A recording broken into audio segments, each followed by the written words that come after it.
originally on my docket, this was listed as just an X-Men 97. Well, I guess we're going to do this up. So Larry's going to be joining us for this one. So anything goes. So questions about classic animated series X-Men, question about 97. We'll just play it as it goes, get insight and all that fun stuff. So, are you ready for our next guest?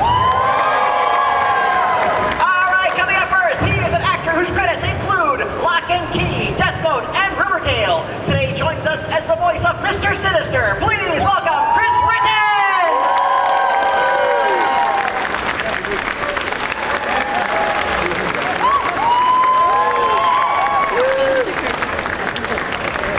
Anyway you like, sir.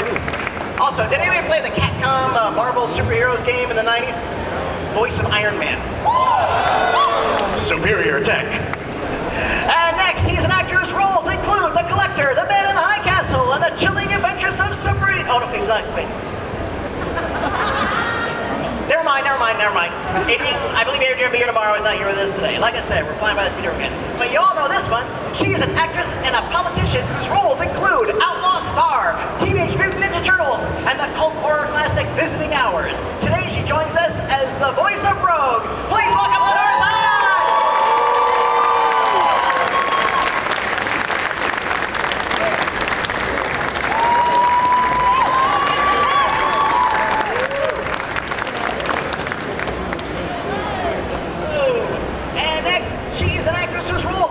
Naturally Sadie, This is Wonderland, and in the Silver Surfer animated series, she was the first version of Gamora outside of comics.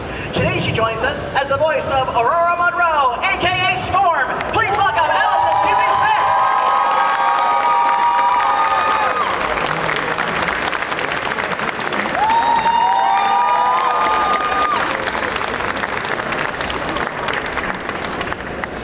And next, he is an actor and musician whose credits include Silk Stockings, The Good Witch, and of course, Heartland.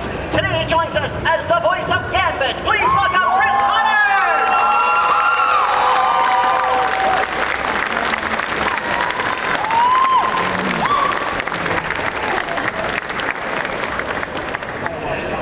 And next, he is an actor and producer whose body of work includes Troll Hunters, Tales of Arcadia, Fallout 4, and Castlevania. Today he joins us as the voice of the master of magnetism himself, Magneto. Please welcome Matthew Waterson.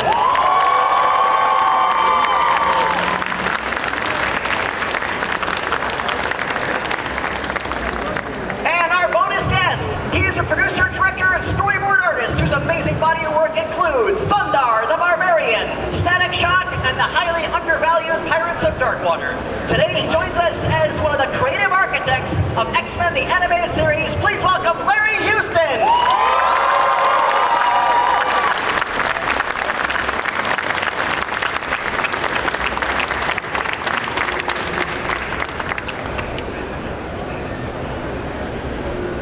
All right, friends, welcome to Ocala.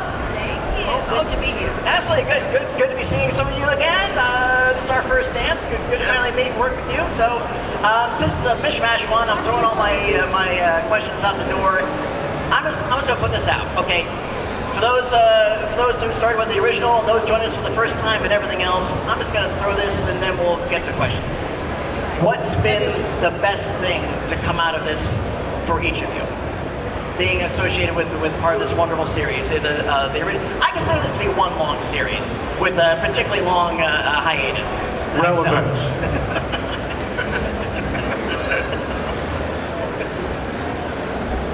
Hello. There you go. The best thing is you and the audience. That's the best thing. The fans. I think we're all agree there that, to regenerate the fans from the original series and create new fans from the new series and the continuation of it, it's been great. And all the cons have all you come to these Comic Cons and meet you and listen to your stories about how you grew up watching the original series and now you're watching the new series 30 years later. So, good on you. I'm going to agree here with my friend Mr. Sinister, and And I gotta say, meeting the different generations of fans, meeting the kids of the 90s who now many of them have kids of their own, and they're bringing their children to the show. Sometimes their parents as well, so I've oftentimes met 3 generations. And even like a little 6-year-old girl the other day told me this is her favorite show she's ever seen. And I was like, how many shows has she seen? But, but she said yes, and I love Rogue, and I watched episode 5 6 times. And I was like, I said to her father, really? He said, yes. He said, we had a discussion. We talked about, what was going on. And I said, didn't it make you sad? And she said, oh yes, I cried. But I felt really sorry because Rogue lost both of her boyfriends. So I gotta say, again, the fans, thank you so much. We wouldn't be here without you.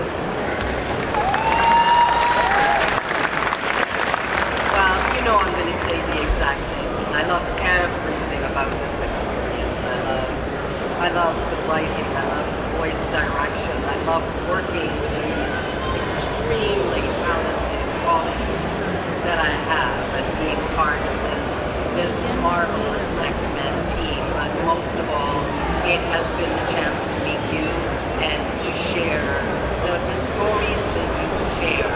Make this whole, just lift the experience to an entire new level. And so, thank you. Thank you for allowing me the opportunity to do this, not once, but twice.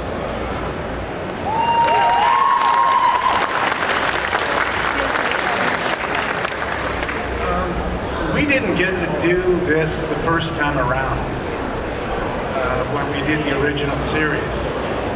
So this has been a brand new experience for all of us, whether we're new to the show or whether we were with the original series, because these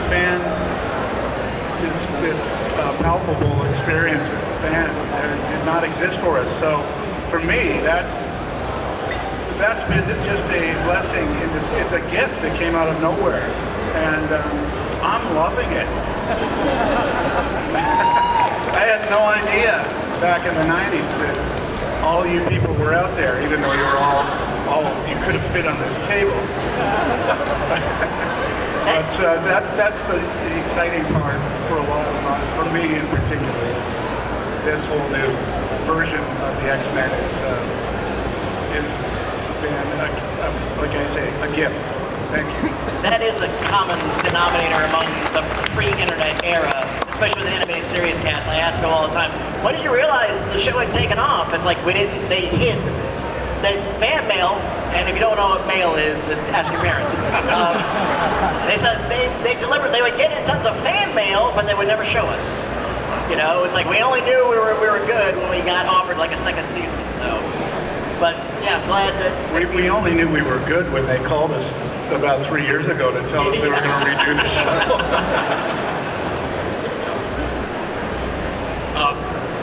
Similar to everyone else, part of it has been getting to come to these and actually talk to people and getting a sense from people what this in particular IP means to them, because most comic book characters are cool, but very few of us are billionaires like Iron Man or Batman, or like have that kind of thing, like or are aliens like Superman, or like.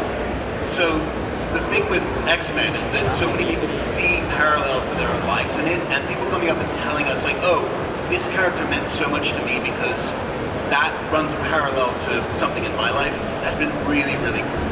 So that's been amazing. And then the other part of it is, for all of us who've come in '97, is getting to work with the people who were doing the show when we first watched it. Because for all of us, and having spoken with everybody who's been added to the new show, these are the people who they listen to, and these are some of the people who are instrumental in making people think, oh, a career doing voiceover is possible and would be a lot of fun. And so those two things together has made it just an incredible experience.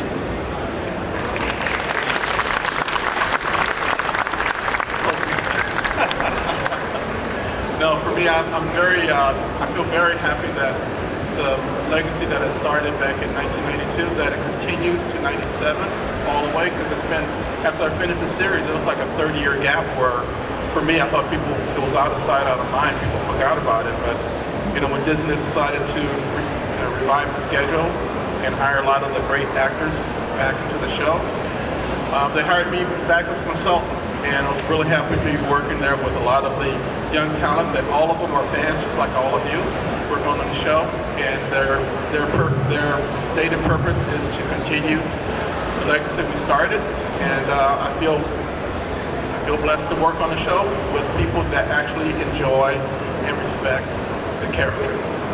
So.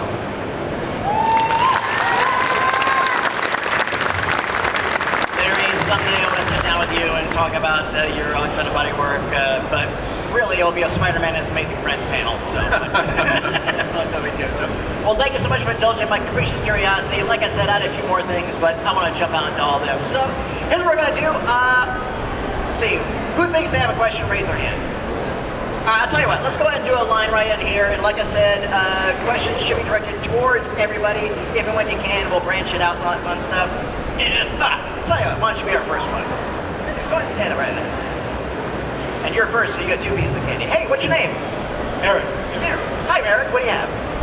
Well, this one's to Lenore Zann, who was a rogue. I wanted to ask her about her, how she, despite not being from the South, I was wondering how she can pull off like an amazing Southern accent. I'm like, how she can pull off the sassy Southern Belle Rogue. I mean, that's something. Well, thank you for the question. He wants to know how I could pull off an amazing Southern accent. Well, I like to say when people say, you must be from down south because your accent is so right on. I say, yeah, I'm from really far south. I'm from Australia. But, I was thinking about this the other day, and I was thinking, the Southern accent came to me so easily. And I'm thinking maybe it was partly because I used to watch Beverly Hillbillies when I was a kid. And was her name Daisy Mae, right? Ellie Mae, thank you, Ellie Mae. Yes, because she was so gorgeous. Yeah, thank you. But yeah, I'm thinking, I was listening to that. And also I had played a number of Southerners in film and television when I got cast to play Rogue. And the one other animation I'd ever done before I did X-Men, I played a Southerner, Sizzle, on a show called Stunt Dogs. So I was kind of primed, and it just came right out, came naturally, and I love it. I love Southern accents, so thank you for that question. Actually, while we're at it, I'd like to ask Chris how he came up with his Creole Cajun accent, because that's a good story too, as Gambit. Well, actually, it was a part of the Canadian history, with the fact that the French Canadians and the English Canadians had a patois developed in the East Coast that those Canadians ended up migrating to the Deep South, to Louisiana. So I was familiar with that Cajun patois, and that's what I tried to duplicate at the time, and then I just made sure that he was syrupy smooth and real lovable, and then a real sugar. And I gotta admit, doing that voice was a lot easier on my voice than the one I'm doing now. And let's go ahead. I would love to get everybody's takes when they were cast. What was the methodology? And she was okay. I think this is going to be this voice for your characters. And in your case, what was it like taking over? Well, in terms of the accent, I know when I first went to do the audition, when I got there, the room was full of actresses that I knew, and they came from every single corner of the African continent. There were voice actors in there from Northern Africa, South, East, West, and so the one thing I knew that I was not doing when I went into that room would have been trying to do any kind of authentic accent from any African country at all. Because if that was what, and these were women who they told me they were coming back for their third and fourth callback. So if they wanted authentic accents from any particular region of the African continent, they had it right out there. So I knew I was going to have to do something that was a little bit different. And I just pulled together all the different parts of me. I happened to be doing Shakespeare at the time when I was auditioning. I'm from the Caribbean, Barbados to be exact. So I know that there's some of that in there as well. And it was just this whole amalgamation of my experience and then just trying to put the, I don't know, the dignity, the power, the gravitas, the grace that lived in those lines and just making sure that that came off the page.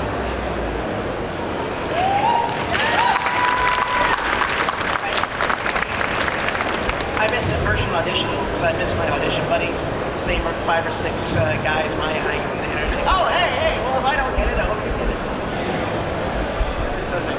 What was your thoughts going into Mr. Sinister?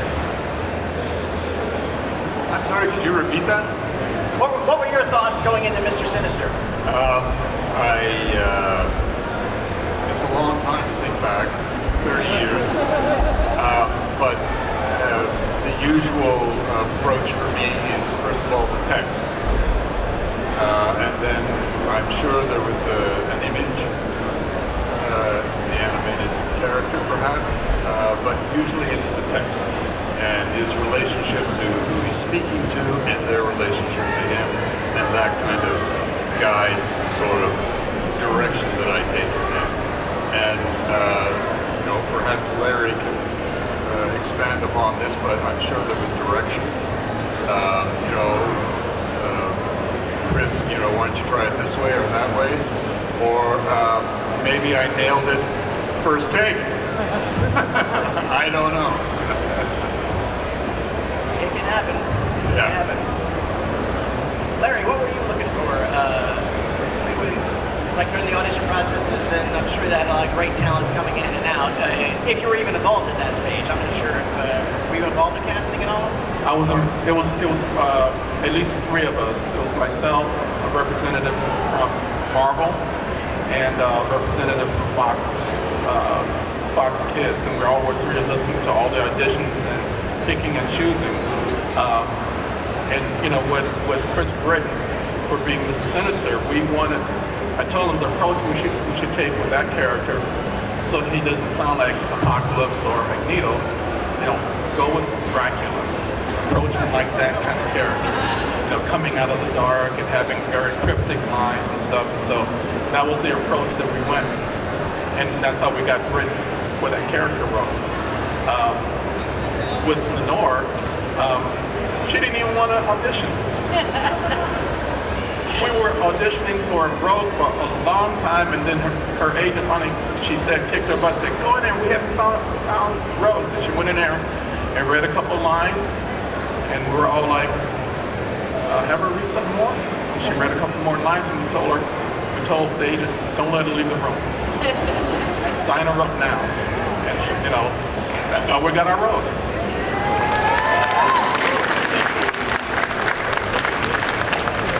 And what was it like for you to take the time? So I had a packet that had about 4 clips from the original show of David Edmund, who voiced Magneto in the original 5 seasons. And it was a voice match. It was, can you sound like it? Fortunately, David and I, our voices sit in a similar position. He was an English actor who moved to Canada and worked in Canada and was a theatre actor. So we had this, there was at least something in common in our voices, and that was what made me so comfortable. And in the end, it actually ended up being, it's funny, I had Ray Chase, who was a Cyclops, has a similar thing to me, that both of us ended up having a line. For me, it was a line from one of those clips. For Ray, it is this is his story, but it's a great one. Somebody did a super clip on YouTube of Cyclops just saying Gene, Gene, Gene, and Ray will listen to that and then be like, I got it. For Magneto, there was a line. There was actually which is Oh Brave New World that has such people in it. And he says that in the, Magneto says that in the original show. For some reason, saying that line and sort of trying to get as close as I can to David will then switch in my head, switch me into kind of the right place for where that is. So that's kind of become the shortcut. But most of it was listening to the clips, listening to what David had done, and then just trying to get close to that and then stop thinking about it. Because if I'm just trying to sound exactly like him, then I'm not actually acting. I'm just trying to mimic, and that'll come out sounding weird. Well, you pulled it off magnificently, and I never thought that I would see the giant M version of that costume in animation, and it actually looks okay. It actually looks better in animation than in comics, so kudos for helping pull that off. I will take all the credit for the animation. All right. No. A lot of people already think that. You don't want to do that. That's hilarious. Including the Speedo. Yeah, that was their revenge on me. They were saying, we're going to do this, so that now people will say, well, that's what you have to do for cosplay, and I can't afford the steroids to do that look.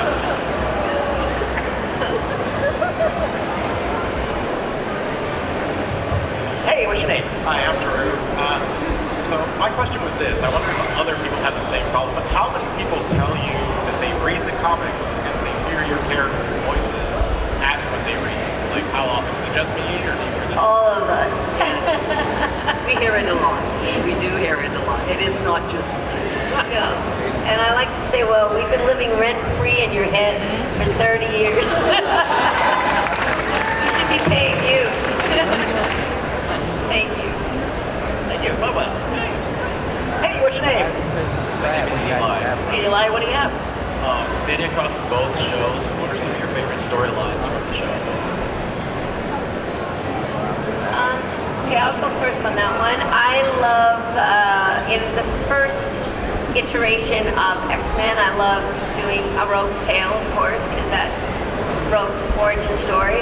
But I also loved The Cure, when she goes to Muir Island to try to get rid of her powers because she wants to be quote-unquote normal. But then she realizes that it's actually her unique powers, although they give her pain, they also make her who she is, and she has to learn to embrace herself, warts and all. And in the end, she says, yeah, I reckon I am my powers and the good they can do, and I reckon I can live with that. There ain't no cure for who you are. And I think that's such a good message, right, for today's, yes. Can't repeat it enough. There's so many beautiful Storm arcs. I mean, of course, I love the Life Death arc from '97. But I remember there was, and I'm not going to be able to quote it, and I don't know if Larry you'll be able to help me, but in Savage Land, Savage Heart, for some reason I watched that back and I learned something about Storm that I've held close to me ever since, and it informs a lot of how I feel about her and what comes out. But in Savage Land, Savage Heart, that two-parter, Sauron messes with her mind, and she does all kinds. I mean, she goes absolutely berserk, doing some really, really wild stuff. But at the end of it, she doesn't say, oh my goodness, that was horrible. How bad behaved was I? I shall never do anything like that again. Instead, what she tells her good friend Rogue is, that felt really good. That felt so good after all of these years of control and denial to finally let go.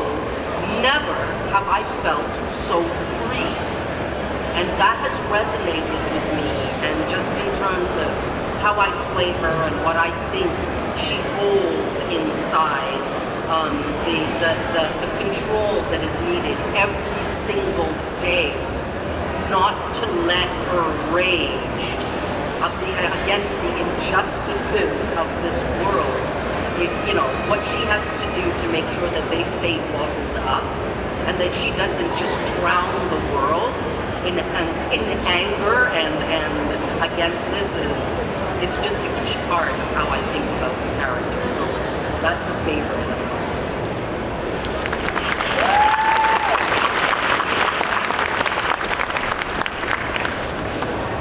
Anybody else got one more to throw out? Or? That's all good. Great. Next question. Hey, what's your name? Rafael from Puerto Rico. Yeah. My question is, how the difference about today and 30 years ago, how easy it was for you doing voice acting? Can you repeat that? So, what I want to know is, what was it like sliding back into these characters after so long? Did you have to go back and listen to your own tapes, or was it just second nature? I listened to episodes of the original series, and it was easy. Me too. I listened to one episode and I was like, yeah, that's me. I think I can do that.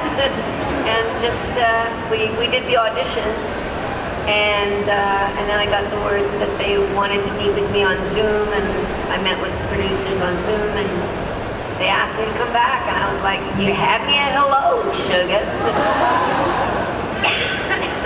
Oh, you know that adversary that we all have in the back of our heads, right? So even after you do the audition and you get it, you're still going, I don't know if I can do this. It's been 30 years. Suppose they don't know what the hell they're doing. Why did they recast me? And so I went around the house yelling at the top of my lungs for a long time, I am Storm, mistress of the elements, and went, oh, that feels good. That feels okay. And then I was in the Uber and I was heading down to the studio and I went, this looks familiar. But, you know, Toronto has changed so much in 30 years. Every city has gone through its changes, its evolution.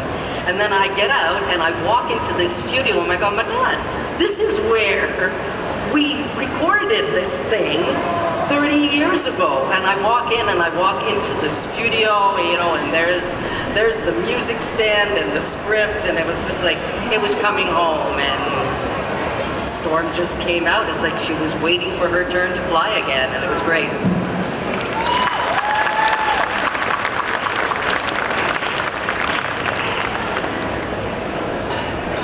Yeah. There you go. Just pick it up and get back on the horse, huh? Me? Yeah. Well, think about that for a second. We did a table read of New Orleans Comic Con about 6 months before they were going to recast the new series, and it was an episode featuring Cable, or featuring Gambit and his origin story from the original series. And we all read our original characters around the table, and it was a hit. And I had a lot to say in that. I think it's on tape somewhere on YouTube. And after we finished, I thought, I'll miss that guy. I hope this happens. And then it didn't happen. I still don't know why. But now I'm your cable provider.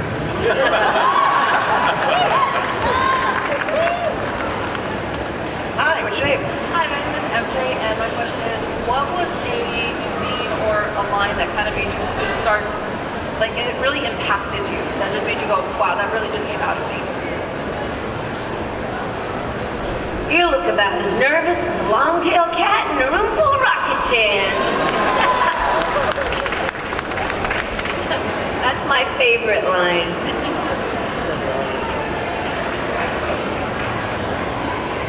Sorry, the question is which line landed the strongest? No, just whatever line just resonates with you. Got it. So, well, in my case, there's a couple of them. The one that was actually the line that was the most difficult to get out and get right, because it has to be really clear, and there's a lot of other stuff going on, was when Eric switches into German to the boy, just as they're about to get obliterated. So that was one that was very moving. It was also, when we did it, I went, oh, hang on, that's one that's got to come out very clearly because there's a lot happening.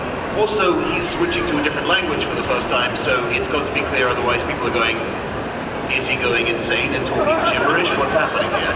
So, but that was I mean, there are lines which Eric has that are very strong commentaries on things, but that was one that was sort of the most moving. Thank you. Hi, what's your name? Hi, my name's Sparrow, and my question is, was there any lines or scenes that were cut out or anything that you wish made it into the final product? Not that I know of. Not that I know of on 97, no. I think they pretty much everything that they storyboarded went into the film. I mean, there's a lot of cooks in the kitchen on 97, but pretty much everything that they wanted is there. I will say that in the final couple episodes when Eric and Charles are in Eric's mind, there was a lot more, we recorded a lot more there, and we exchanged lines. Like there's a line that ended up being Charles's that Ross said that I think is better with Ross. But it went back to a line that Eric originally had when he's talking about going to dinner with a girlfriend when he was younger and realizing that she has her whole family around the table and he has no one. And something along the line, and the line was like this, realizing that there is nobody on the planet that looks like you it brought me up short and made me sort of realize how alone I was. And they switched it in the playing around and actually gave Charles the line for him to try and help bring Eric back and saying, it's important to have people who you see yourself in. And there was a lot of changing. Like that scene was way more dialogue between Eric and Charles, and it was pared down, and lines were exchanged between them. And I think that where they ended up in it was the right place because it got everything across in the minimal amount of time, and the less time you can spend on a thing to get the same point, the better. Cool. Thank you. Hello. We're just talking about this outfit. Oh, okay. Hold up. Hey, what's your name? My name's Aries, and my question is to the whole VA cast. And I was wondering, what was your emotions and thought process whether you were being casted for the first time from the original X-Men, recasted in 97, or newly casted in 97? So I wanted to know what your guys' thoughts on getting that phone call, oh, you've been given this part.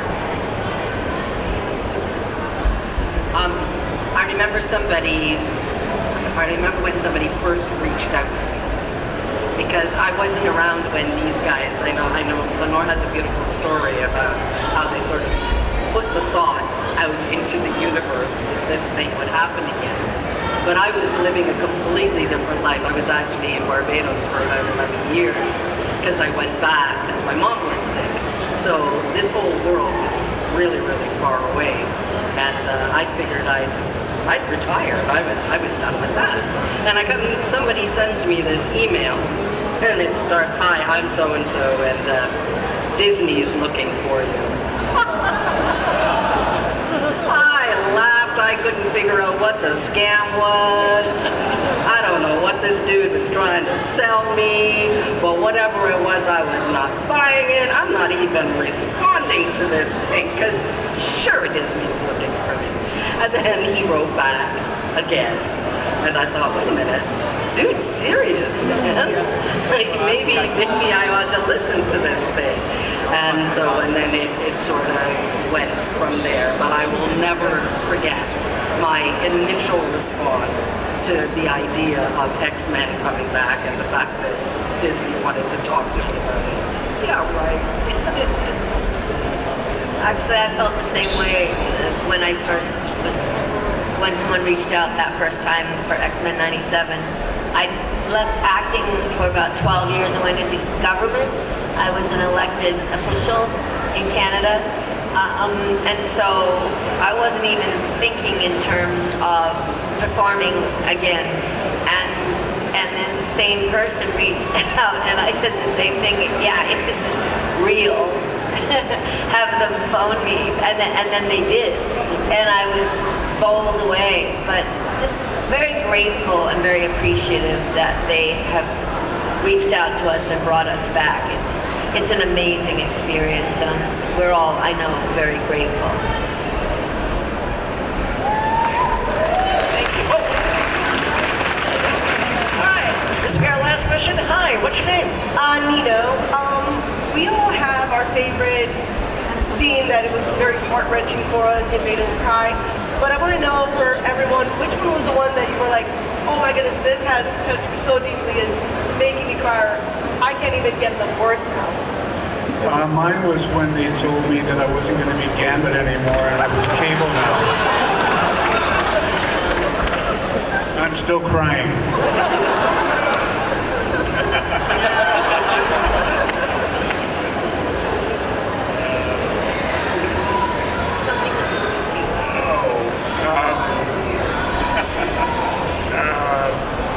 I don't know if Mr. Sinister cries, does he? I think with him it's when he makes others cry. I think that's more to the point, and I think the whole Jean Grey clone, the baby, the voice over the baby monitor, that was sort of brilliantly creepy. And I like that scene a lot. And the baby in the glass jar. Yeah. Oh yeah. Yeah. That was creepy too. No, I mean obviously for me it was episode 5. Remember it, losing the love of my life, losing my soulmate. That was very emotional, and I was really grateful to get that particular episode. It's a great gift for an actor. Well, I mean, there are two moments in '97, and of course, in her battle with the adversary. But when she first loses her powers, and she can't feel the breeze anymore, to lose everything that makes you. Of all the things, how you weave your identity together, and to have that disappear and not quite know who you are anymore. How do you move forward when the thing that you think makes you is gone?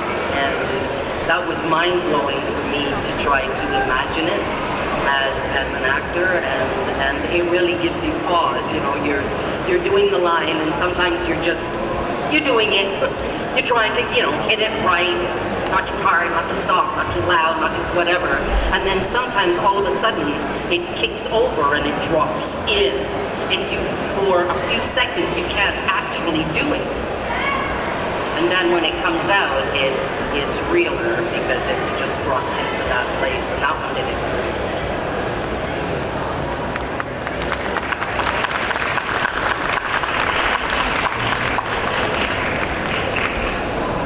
Friends, we're just about out of time. Before we go, there's a couple of things. First and foremost, I wanted to thank you all. I want to thank you for your talents, your professionalism, and for the performances you brought to all these roles, and literally all the hard work you did behind the scenes and bringing these characters up. It helped create an entire new generation of fandom, which continues to grow. And again, for myself and most people in this audience, you are the voices of these characters.